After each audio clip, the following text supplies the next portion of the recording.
バラモスを打ち倒した僕らはこのまま世界が平和になると思っていた。僕らは故郷アリア藩で王様に報告をした。よくぞバラモスを倒してくれた。これで世界に平和が戻るであろう。王様がそう言った瞬間、辺りが突然暗くなり、雷が鳴り響くとともに恐ろしい声が響いてきた。我が名はゾーマ、闇の世界を支配する者。このわしがいる限りやがてこの世も閉ざされるであろう。ゾーマの出現に城内は騒然となった。新たな魔王を討伐するため、戦士のジーナ、賢者のリリア、そして賢者だけど遊び人の格好をしているララと再び旅立つこととなった。ゾーマを探す中で神の使いである竜の女王に出会い光の玉を授かったが、竜の女王の命は尽きようとしていた。彼女は卵を産み落とし静かに息を引き取った。そしてわずかな手がかりを求めてギアガの大穴を訪れた。僕らは決死の覚悟でその裂け目へと飛び込んだ。アレフガルドにて。僕らは薄暗い村の外れで目を覚ました。近くにいた人に聞いてみると、ここは闇の世界アレフガルドで、これまでいた上の世界とは別の場所だという。アレフガルドには日が昇らず、人々はゾーマに恐怖で支配されていた。またゾーマがいる魔王の島へ渡るには、太陽の石、雨雲の杖、聖なる守りを集める必要があることが分かった。これらを求めて旅をしていたら、ラダトームで思わぬ人に出会った。バハラタで懲らしめたカンダタだった。彼もまたこちらの世界に来ていたのだ。相変わらずな態度だったが、カンダタの助言のおかげでラダトームにあった太陽の石を見つけることができた。そして毒の沼に囲まれた精霊の祠で精霊ルビスに仕える妖精から雨雲の杖を手に入れることができた。精霊ルビス。アレフガルドの大地を作ったのは精霊ルビスだった。しかし大魔王ゾーマにより石化されてルビスの塔に封じられてしまった。僕らがルビスの塔を登り最上階へとたどり着くと、そこには女神の石像があった。マイラで手に入れた妖精の笛を吹くと石化が解け、ルビスはその姿を現した。彼女は聖なる守りを僕たちに渡した後、大魔王を倒したら恩返しをすると言い残し消えていった。3つのアイテムを揃えた僕らは聖なる祠へと向かった。神官に太陽の石、雨雲の杖、聖なる守りを渡すと虹の雫を渡してくれた。魔王の城に最も近づいた岬で虹の雫を掲げると、そこに橋がかかった。これで魔王の城へと行く準備は整った。父との再会。魔王の城にたどり着き城門をくぐった僕らに強大な魔物たちが襲いかかってきた。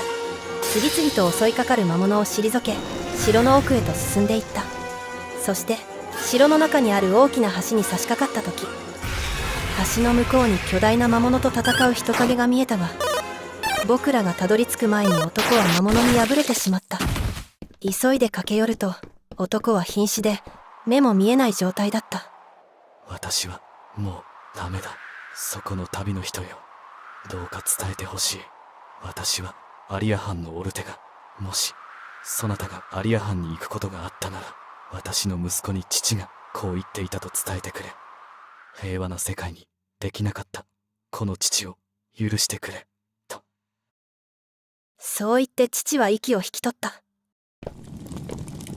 僕は父の意志を受け継ぎ、平和な世界を取り戻すことを強く心に誓った。勇者の挑戦。とうとうゾーマとの最後の戦いに挑む。僕らは大きな祭壇にたどり着いた。暗闇の中明かりがつき、ゾーマが姿を現した。すべての命を我が生贄とし、絶望で世界を覆い尽くしてやろう。いでよ我がしもべたち。ゾーマの掛け声で先ほど父を殺したモンスターが現れた。なんとかこれを打倒し、父の仇を討つことができた。しかし僕たちは疲弊していた。そこへバラモスとウリ二つのモンスターが立ちふさがった。モンスターの一撃がララを襲った時、かばったジーナが負傷してしまった。あと少しでゾーマまでたどり着くのに、このまま勝てないかと焦りを感じた時、待たせたな。援軍が現れた。神田田とその部下、そしてなんとハンとマオだった。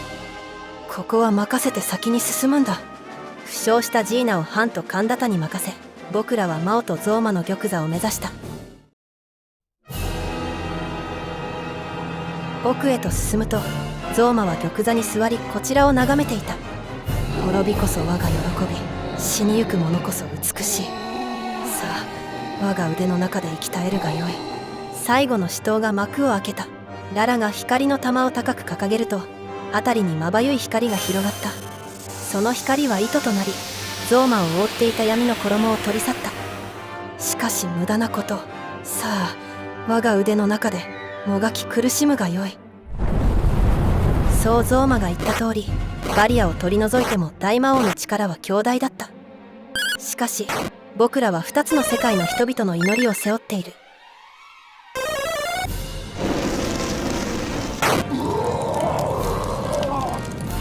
そして僕の放った一撃がついにゾーマを打ち倒した。そして伝説へ。ゾーマを倒すと魔王の城の崩壊が始まって、私たちは崩れる祭壇の間から何とか脱出した。その時、上の方で何かが閉じるような大きな音が聞こえた。そしてアレフガルドには朝が戻っていた。ラダトーム城に戻ると、彼には真の勇者の証であるロトの称号が与えられた。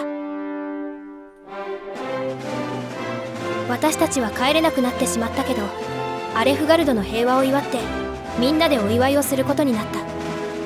こうしてロトの称号を受けた彼はここアレフガルドの英雄となった。でもその後、彼の姿を見た者は誰もいない。彼が残していった武器防具はロトの剣、ロトの鎧として、聖なる守りはロトの印として後の世に伝えられたという。そして伝説が始まった。